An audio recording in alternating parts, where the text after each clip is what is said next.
The moment Duchess Amelia Westmere slipped her wedding ring from her finger, the music in the grand ballroom seemed to die with it. Hundreds of nobles had gathered beneath the crystal chandeliers of Westmere Palace, yet no one dared speak. Only minutes earlier, the evening had been another display of royal elegance. Now every eye was fixed on the Duke and the wife he had just humiliated before his entire court. Amelia had warned Julian privately that money was disappearing from Westmere's winter relief fund. The missing payments, all traced back to accounts supervised by Lady Celeste Evermont, the woman Julian had known since childhood and protected for years. Celeste denied everything. Amelia had expected her husband to investigate. Instead, Julian stood before the court and declared that Celeste remained under his protection. Worse, he suggested that Amelia's suspicions had been clouded by jealousy. She did not raise her voice. She did not cry. She simply asked whether he had bothered to examine the evidence before choosing Celeste's word over hers. Julian hesitated, but pride won. Celeste needed his protection, he believed. Amelia had always been strong enough to manage without him, and in that single moment, Amelia finally understood the cruelty hidden inside those words. For 3 years, everyone else had been allowed to need her husband. Everyone except his wife. She gave Julian one final opportunity to reconsider. If protecting Celeste required him to publicly doubt the woman who had stood beside him for 3 years, then Amelia needed to know whether that was truly his choice. Julian chose Celeste. Amelia looked down at the gold ring on her hand. Then she removed it. She placed it gently into her husband's open palm and told him that she had spent 3 years waiting for him to choose her. Tonight, she finally understood that she had been waiting for permission to choose herself. Then she turned and walked out of the ballroom. Julian did not follow. He believed his wife only needed time to calm down. By sunrise, he would discover how terribly wrong he was. Because for the first time in generations, the Duchess of Westmere had not merely walked out of a ballroom. She had left her husband. 3 years earlier, when Amelia first entered Westmere Palace as Julian's bride, she had known exactly what kind of marriage she was accepting. It was not a love match.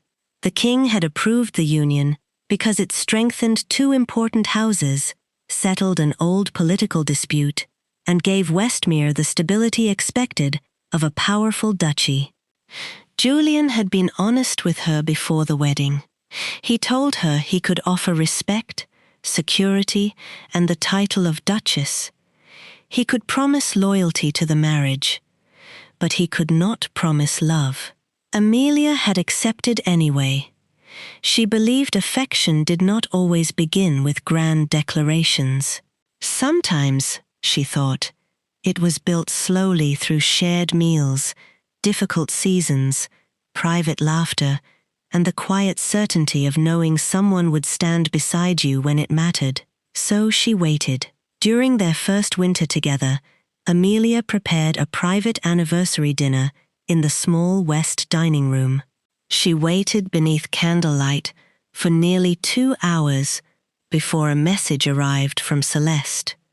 Her brother had been arrested after a drunken dispute with a royal officer. Julian left immediately. Amelia ate alone. She told herself there would be other anniversaries. Months later, during a royal tour, Amelia became seriously ill with fever.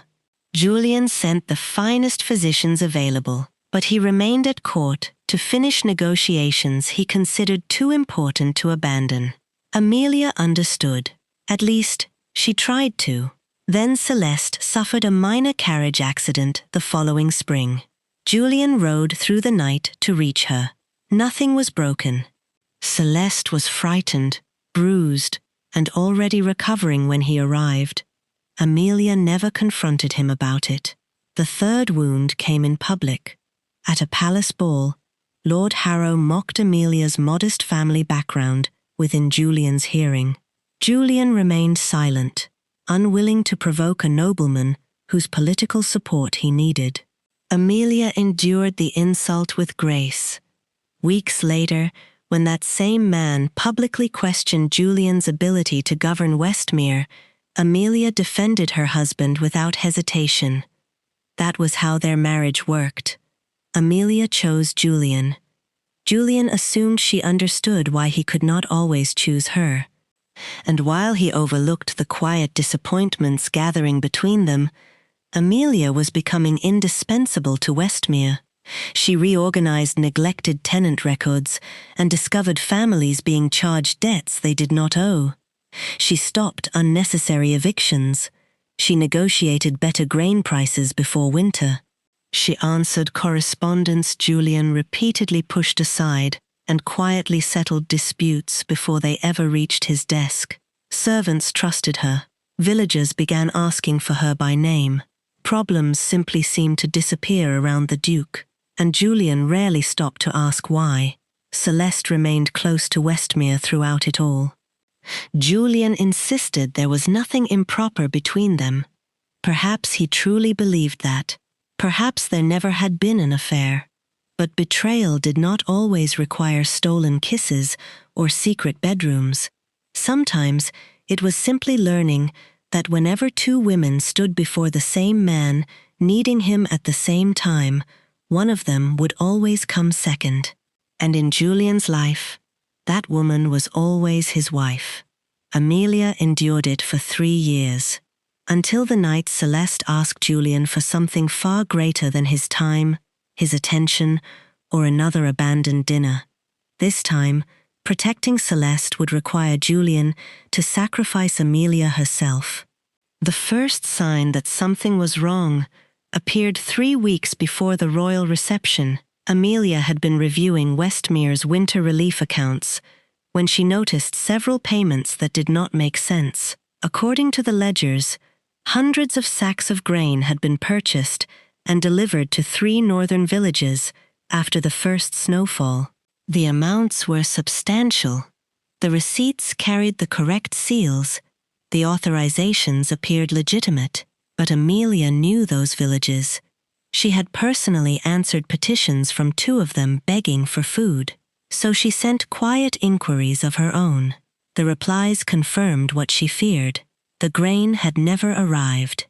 Amelia traced the authorizations backward until the same name began appearing again and again. Lady Celeste Evermont. She did not accuse Celeste. She did not carry the papers into the dining hall and demand explanations. Instead, Amelia took everything to Julian. She found him alone in his study and laid the documents across his desk. She asked for only one thing: an independent investigation, before the Crown discovered the missing money on its own. Julian barely finished reading before his expression hardened, not because the evidence was weak, because Celeste's name was attached to it. He promised Amelia he would look into the matter.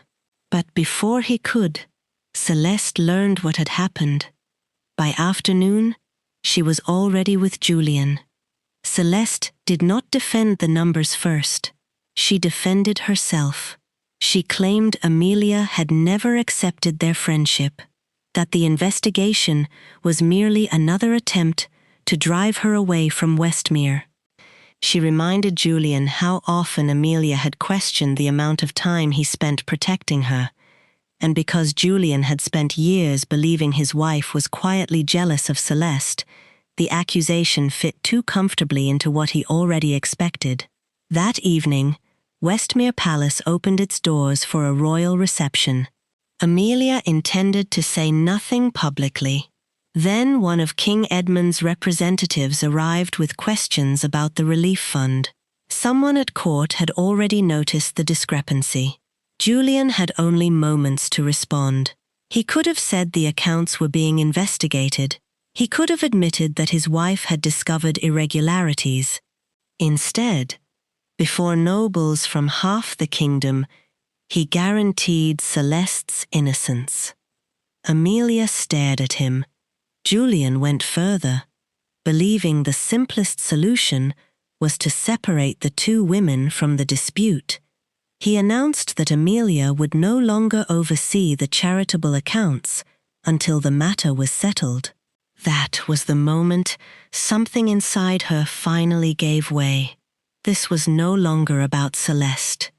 It was about the man standing beside Amelia, wearing the title of her husband, while trusting another woman more than he trusted her. Julian quietly told her they would discuss everything later, behind closed doors.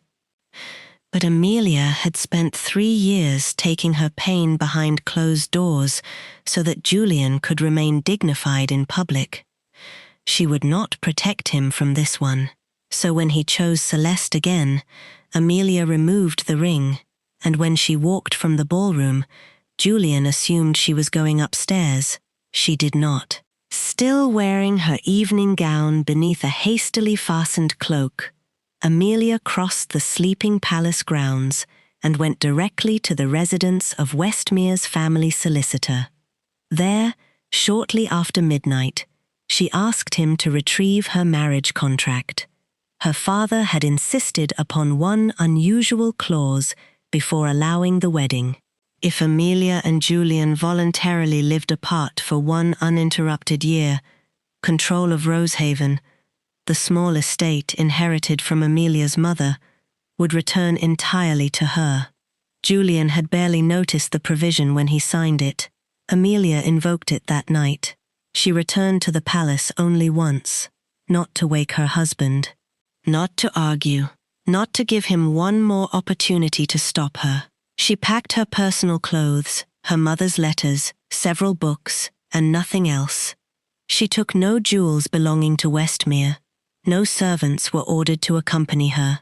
She refused the Duchess's carriage and arranged a simple hired coach instead. Before leaving, she placed the ceremonial keys of Westmere beside the ring Julian had abandoned on his dressing table. By dawn, she was gone. Julian woke late. For several moments, nothing seemed unusual. Then his elderly steward entered carrying a small velvet tray.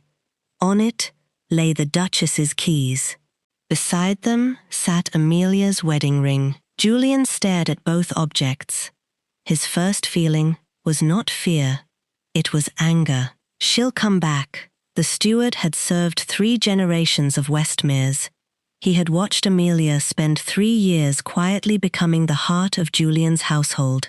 And he knew something the Duke had not yet understood. Your Grace, I don't believe Her Grace left so that you would follow her. Julian looked up. The old man's voice softened. I believe she left because she finally stopped expecting you to. For the first time since the ballroom, Julian said nothing. Because somewhere beyond Westmere's gates, the wife he had always assumed would remain beside him was already traveling toward a life in which being Duchess of Westmere might no longer matter at all. Rosehaven looked nothing like Westmere. There were no marble staircases, no endless galleries, no grand ballroom waiting for musicians and nobles. The house itself was smaller, its stone walls weathered by years of neglect. Beyond it stretched tired farmland, cottages in need of repair, and an old textile mill that had stood silent for nearly a decade.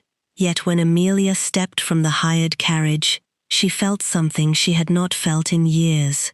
The life before her was uncertain, but it was hers.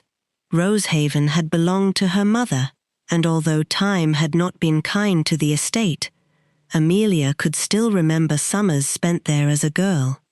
She remembered running through the orchard and watching workers leave the mill at sunset.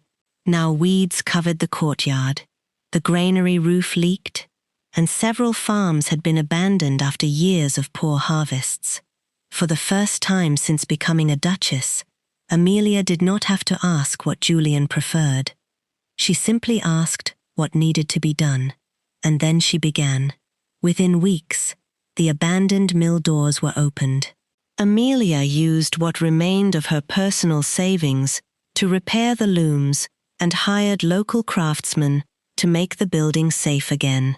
Instead of bringing workers from outside Rosehaven, she offered paid positions to women in the surrounding villages, particularly widows who had lost husbands during the border wars and had been surviving on charity. The old granary was repaired before the next heavy rain. Unused fields were divided into affordable tenant farms. Amelia met merchants herself, negotiated fair prices for wool and grain, and refused contracts that would leave Rosehaven's farmers permanently indebted. She worked from morning until candlelight, and slowly, the estate began breathing again. So did she. There were mornings when Amelia caught herself laughing with the mill workers. Afternoons, when she walked through the village without attendants, and children ran toward her instead of bowing from a distance. One evening, while helping an elderly farmer examine the first repaired irrigation channel, Amelia realized she had been smiling for several minutes. No one had given that happiness to her. She had built it herself. Back at Westmere, Julian was beginning to understand exactly what had disappeared with his wife. At first, the problem seemed insignificant. A stack of tenant petitions appeared on his desk. Then another. A merchant sent word that a long-standing supply agreement would be cancelled unless someone answered his unanswered letters. Several farmers complained that their rent calculations were incorrect. Then the palace kitchens reported that no winter grain order had been placed. Julian summoned his steward in frustration and demanded to know why his household had suddenly become incapable of functioning. The old man stared at him for a moment.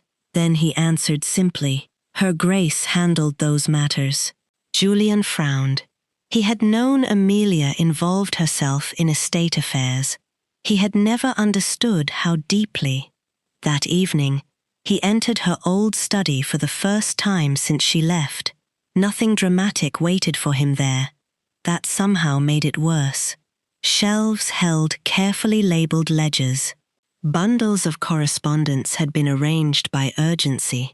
There were merchant agreements, tenant petitions, grain forecasts, debt schedules, lists of injured soldiers' families, and handwritten reminders beside problems Julian had never known existed. Again and again, the same pattern appeared. A difficulty had reached Westmere. Amelia had solved it. Julian had continued with his day. For years, he had mistaken the absence of complaints for the absence of work. He had thought Amelia's life beside him was effortless. Only now did he understand that she had made his life effortless. Celeste noticed the change in him. One afternoon, she suggested gently that perhaps Amelia's departure was for the best. If the separation continued, she reminded him, there might eventually be grounds for an annulment. Julian could begin again without the bitterness that had entered his marriage. His reaction came so quickly that even he seemed surprised. No, Celeste fell silent. Julian looked away, unsettled by the force of his own answer.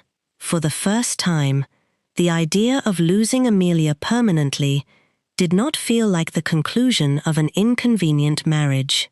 It felt like losing something he had never bothered to understand while he possessed it. Then, several days later, a royal messenger arrived from King Edmund. Julian expected another question about the missing relief funds. Instead, the letter concerned Rosehaven. Word of Amelia's work had reached the crown. Her new method of purchasing grain directly from farmers, storing it locally, and distributing reserves before shortages became emergencies, had already lowered winter prices across several villages. King Edmund wanted the system studied for possible use throughout the northern counties. Julian read the letter twice. Amelia had been gone only a matter of weeks. Already, the woman he had treated as merely the quiet duchess standing beside him was becoming respected in her own right. Without Westmere Palace, without his title shielding her, without him. But the deepest wound had not yet reached Julian. Because buried among the records Amelia had left behind was evidence of something she had done 2 years earlier. Something no steward had mentioned, something Julian had never noticed. Amelia had not merely spent 3 years helping Westmere survive. She had once surrendered the most precious thing she owned to save it, and she had never told her husband. Julian began with the oldest financial records. For 2 nights, he remained in Amelia's former study long after the palace had gone quiet, following notes written in her careful hand through years of accounts he had once considered too insignificant for his attention. Eventually, he reached the winter Westmere had nearly collapsed. 2 years earlier, failed harvests had left the duchy unable to meet a massive payment owed to the crown. Julian remembered endless meetings with advisors, creditors demanding repayment, and the possibility that dozens of tenant farms would have to be seized to cover the debt. Then, almost suddenly, the crisis had eased. The creditors granted Westmere additional time. Julian had assumed his financial advisors had negotiated it. They had not. Amelia had. Letters showed that she had met the creditors personally, presented a recovery plan, and persuaded them that destroying Westmere's farms would only make repayment impossible. But another document stopped Julian completely. It was a receipt from a royal jeweler. Amelia had sold a sapphire necklace shortly before the agreement was reached. Julian knew the necklace. Her mother had worn it. Amelia had worn it during their first year of marriage and once told him it was the last valuable thing her mother had left her. The money from its sale had been transferred into an emergency fund that prevented 37 families from losing their farms. Julian sat staring at the receipt. He had lived beside Amelia every day afterward. He had never noticed the necklace was gone. That discovery opened a door he could no longer close. There were letters showing Amelia had once written personally to King Edmund when Julian's position on the royal council was threatened after a political dispute. She had argued that removing him would destabilize the Western territories. The king had reconsidered. Julian had believed his own influence had saved him. There were replies to soldiers' widows, written in Amelia's hand, arranging pensions and winter coal. There was an accounting error she had quietly corrected, days before financial records were presented before Parliament. An error that could have humiliated Julian publicly. Again and again, she had stood between him and consequences he never even knew were approaching. Julian had spent years believing Amelia asked very little of him because she needed very little. Now he understood the truth. She had simply stopped asking, because experience had taught her that asking rarely changed his choice. And while Julian was finally seeing his wife clearly, the investigation into Celeste's accounts produced its first undeniable answer. Amelia had been right. Money had been diverted from the Winter Relief Fund, but Celeste had not spent it on gowns, jewels, or some careless luxury. She had been sending it through intermediaries connected to her disgraced family, financing their attempt to regain influence at court and quietly purchasing political support among lesser nobles. And she had done it confidently, because she believed Julian would protect her if anyone discovered the truth. When Julian confronted her, Celeste did not deny everything for long. She begged him to bury the investigation. Exposure would destroy what remained of her family. But there was another danger. Julian had personally guaranteed several of the accounts under investigation. If the scandal became public, Westmere could lose one of its most profitable crown contracts. Protecting Celeste now might preserve his reputation. Exposing her might damage everything generations of Westmeres had built. For years, Julian had always known which woman he would protect. Now, for the first time, the choice made him ashamed. He did not answer Celeste that night. Instead, before sunrise, Julian ordered his horse prepared. No guards, no servants, no ducal carriage. He rode to Rosehaven alone. When Amelia received him, she did so in a modest sitting room, overlooking fields that were green again. She was courteous, nothing more. Julian apologized. For doubting her, for humiliating her, for failing to notice what she had carried for him. Amelia listened without interrupting. When he finished, there was a long silence.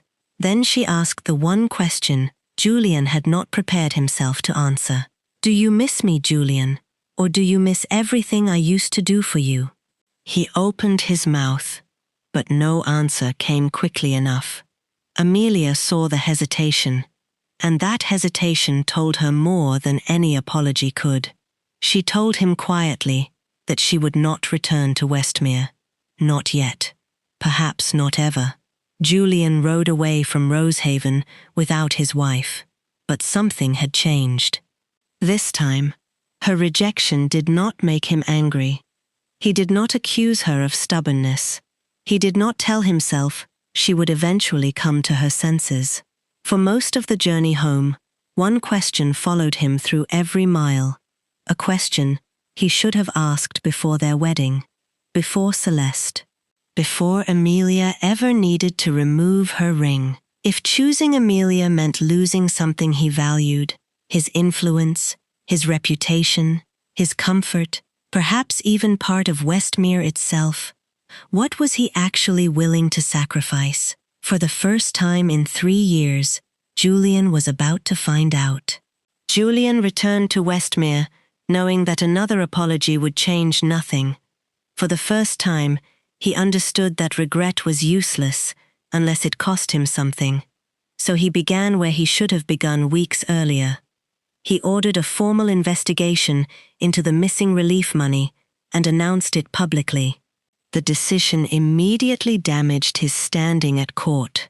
Questions spread through the kingdom. Merchants became cautious. Several nobles began whispering that if corruption had occurred under Westmere's accounts, then the Duke himself might have been either careless or complicit. Julian accepted the consequences. Then he removed Celeste from every financial office connected to the duchy. She confronted him before sunset. For years, she reminded him, he had promised that no matter what happened to her family, she would always have his protection.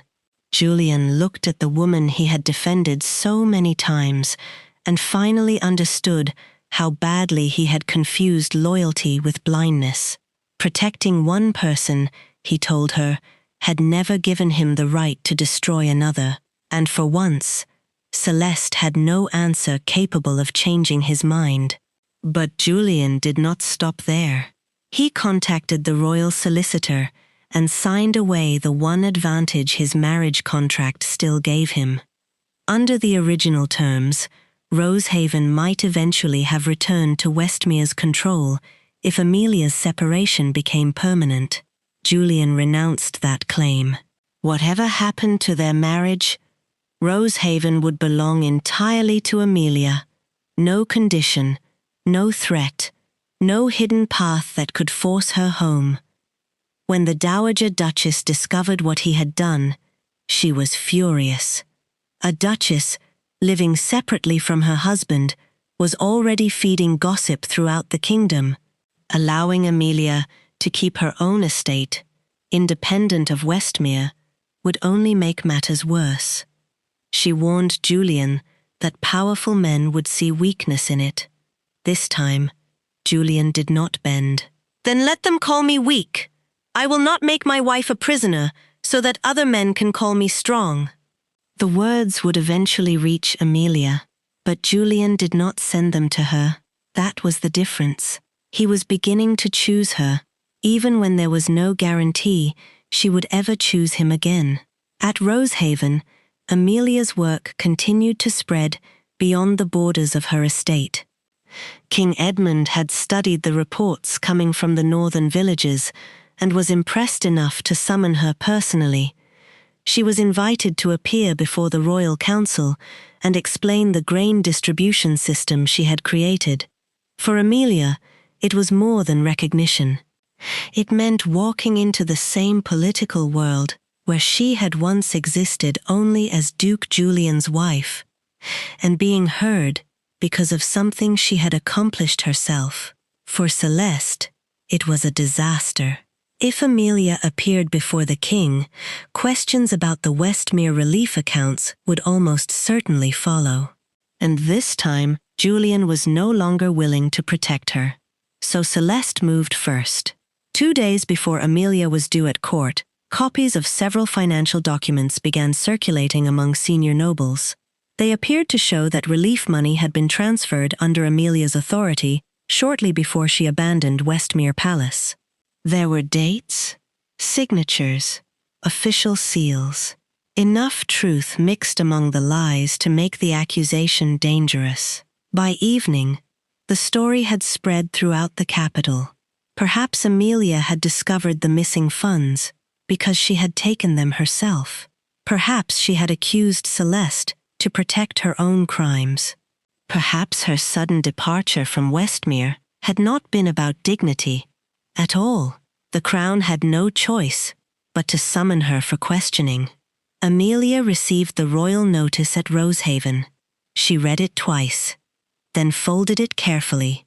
She knew she was innocent, but she also knew innocence did not always survive politics without proof. Back at Westmere, Julian's advisors arrived with what they considered good news. There was a way to save the duchy. If Julian refused to challenge the documents publicly, the investigation could be directed entirely toward Amelia. The crown contract might remain intact. Celeste could avoid a wider trial. Westmere's name would survive. Julian would lose nothing. All he had to do was stay silent. For a long time, he stood alone in his study after the advisors left. Then he reached into his coat. Amelia's wedding ring was still there. He had carried it since the night she removed it. Once, that ring had represented something he believed could never leave him. Now it reminded him of every time she had stood alone while he protected someone else. Julian closed his hand around it and made his choice. The next morning, Amelia entered the royal council chamber, prepared to defend her name without him. She expected questions, accusations, perhaps even judgment. What she did not expect was the sound of the great chamber doors opening behind her. Every head turned. Julian walked inside alone.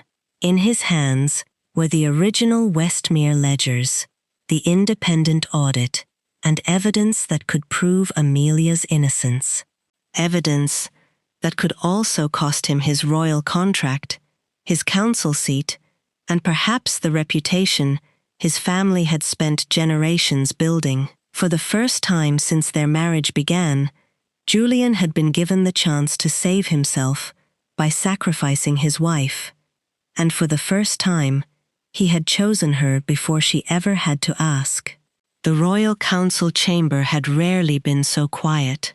King Edmund sat beneath the carved crest of the crown, while ministers, noblemen, military commanders, and representatives from the great houses filled the galleries on either side. At the center of the chamber stood Amelia, alone. The accusations had already been read. Several documents bearing her signature appeared to show that relief money had been transferred from Westmere accounts under her authority.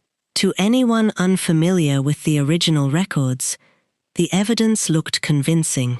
But Amelia had not come unprepared. She placed a second set of ledgers before the council. They were the duplicate records she had taken to Rosehaven when she began examining the missing grain shipments. She calmly pointed out that one payment, supposedly authorized by her, had been dated 3 days before the merchant named in the transaction had even received his royal trading license.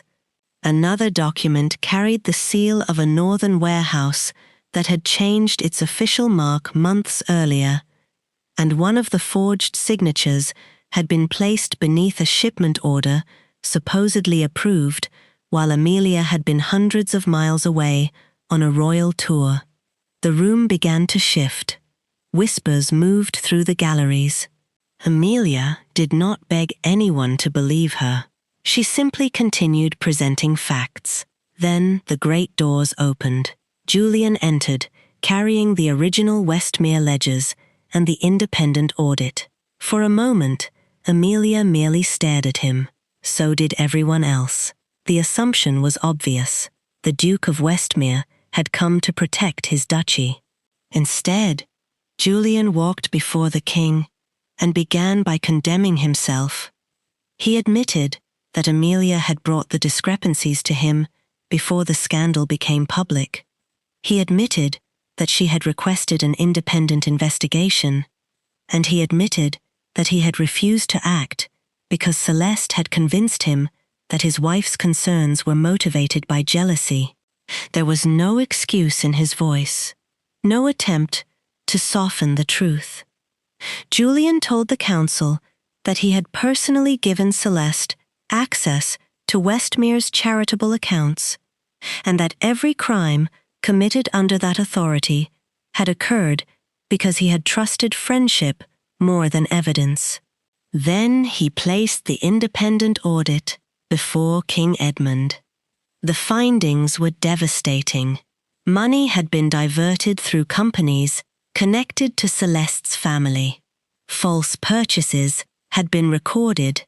Intermediaries had received payments before suddenly supporting the Evermont family's return to political influence. The forged evidence against Amelia could also be traced to one of those same intermediaries. Celeste rose from the gallery. For the first time, her composure cracked. She warned Julian that if he continued, Westmere would fall with her. Several of the fraudulent contracts carried his authorization. If the full records entered the Crown investigation, Westmere's largest royal trade agreement could be suspended. Julian's seat on the Royal Council would almost certainly be taken from him. His family had spent generations building that influence. Celeste reminded him of that before everyone. And for one final moment, the chamber became painfully similar to the ballroom Amelia had walked out of months earlier.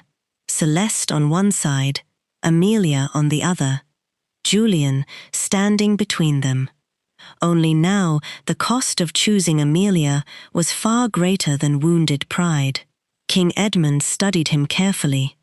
The king gave Julian one final opportunity. He could withdraw his formal accusation against Celeste.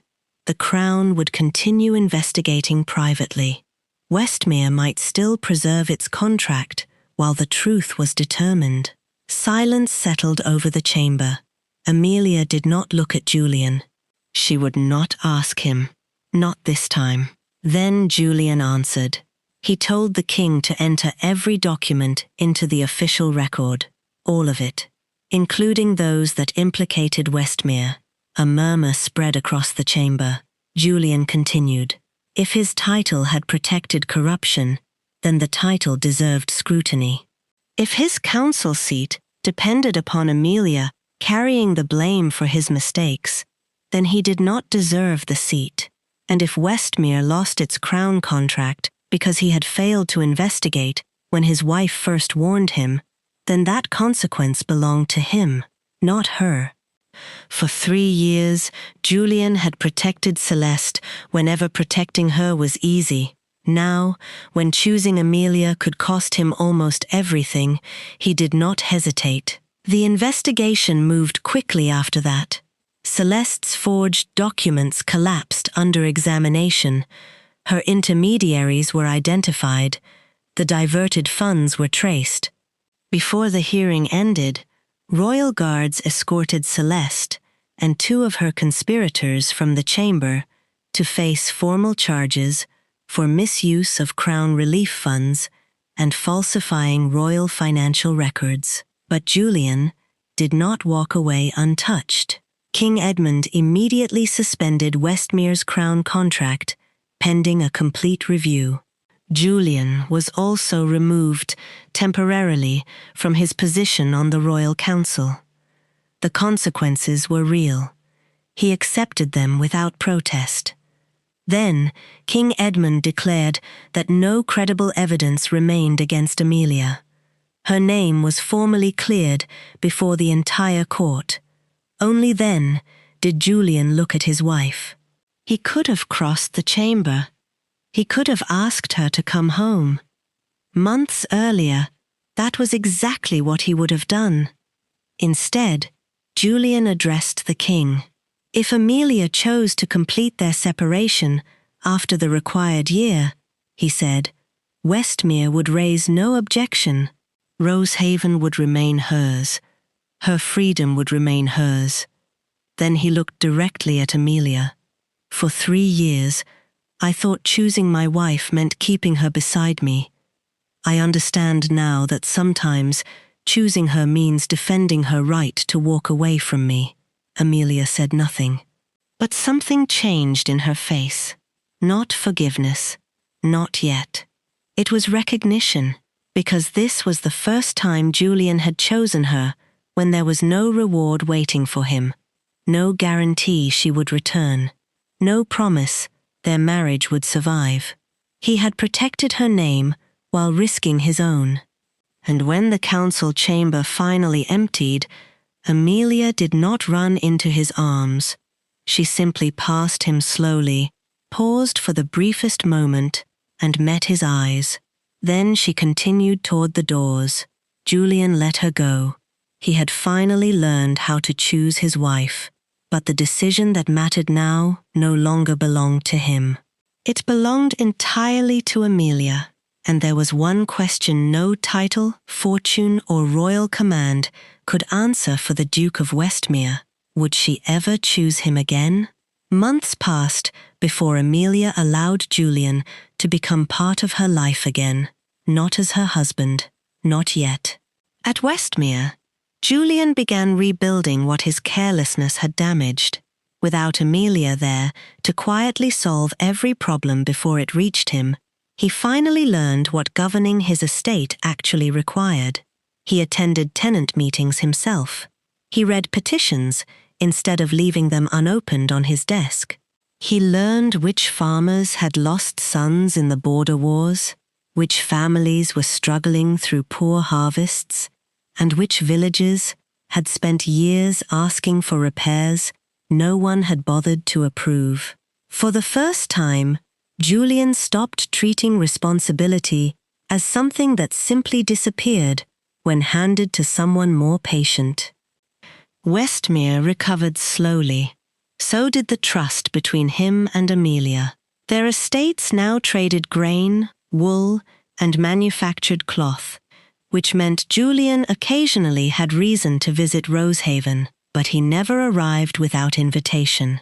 He never asked Amelia when she was coming home. Sometimes they discussed contracts. Sometimes they discussed contracts. Sometimes they discussed contracts. Sometimes they discussed contracts. Sometimes they discussed contracts. Sometimes they discussed contracts. Sometimes they discussed contracts. Amelia began seeing a different man from the one she had left. Not a perfect man. Julian still made mistakes. But now he noticed them. He listened. He apologized without expecting forgiveness as payment. And slowly, Amelia began to understand that privilege had taught Julian one terrible lesson: that loyal people stayed, no matter how poorly they were valued. Losing her had forced him to unlearn it. One spring evening, Julian came to Rosehaven carrying a small velvet box. Amelia looked at it, but said nothing. When he opened the lid, her old wedding ring rested inside. For one brief moment, she thought he had come to ask her to wear it again. He had not. Julian placed the box on the table between them. That ring, he told her, belonged to the marriage in which she had chosen him every day, while he repeatedly failed to choose her. He would never ask her to put it back on. Whatever happened between them now had to begin differently. Then he left the ring with her and walked away. No request, no promise, no attempt to turn his remorse into another obligation she had to carry. And strangely, that was the moment Amelia finally believed his change might be real. Several weeks later, Rosehaven held its spring festival. For the first time in years, the restored textile mill was opening at full capacity. Music filled the village square. Children ran beneath ribbons stretched between the houses. Workers who had once survived on charity now stood proudly beside cloth they had woven with their own hands. Amelia found Julian, near the mill doors, helping several workers lift a heavy wooden frame into place. He wore no ceremonial coat. No medals, no royal insignia. There were no nobles watching him, no king to impress. He was simply helping because something needed to be done. Julian noticed Amelia approaching and immediately straightened. Then he saw the small box in her hands. For once, the Duke of Westmere seemed completely uncertain. Amelia opened it. Inside rested a simple silver ring made by a Rosehaven craftsman. Nothing about it resembled the elaborate wedding ring she had removed months earlier. That was exactly why she had chosen it. She told Julian she did not want their old marriage back. He answered that neither did he. She wanted a marriage where her voice mattered before she had to raise it, where strength was not treated as proof that she needed no tenderness, where neither of them remained simply because a contract, title, or expectation demanded it. Then Amelia looked at the ring. "If I wear one again, it will not mean I belong to you." Julian's answer came without hesitation. "Then let it mean we chose each other." Amelia held out her hand, and this time she gave him permission. Julian placed the new ring on her finger, not because a king had arranged their marriage, not because Westmere needed a duchess, not because tradition demanded an heir, and certainly not because Amelia was afraid of what would happen if she left. She had already proved she could build a life without him. That was what made her decision matter. This time, Amelia stayed because she was free to go. In the years that followed, Rosehaven remained entirely hers. The two estates worked together, but Amelia never surrendered the independence she had fought to reclaim. Julian's crown contract was restored only after a full investigation cleared Westmere of further corruption, and his place on the royal council returned slowly, after he had earned the king's trust again. Their marriage changed too, not because Julian suddenly became perfect, but because he finally understood that vows spoken once could never replace the choices made afterward, and the deepest regret Julian carried was never that his wife had taken off her wedding ring. It was realizing that she had spent years choosing him while he behaved as though her devotion required nothing in return. Sometimes, the person you have been waiting to recognize your worth never truly sees it until you stop asking them to. And sometimes, choosing yourself is not the end of a love story.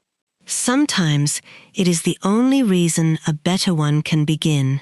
If you enjoyed watching Amelia choose her dignity and seeing a duke learn that love means nothing unless it is chosen through actions, subscribe for more unforgettable stories of love, betrayal, courage, and second chances.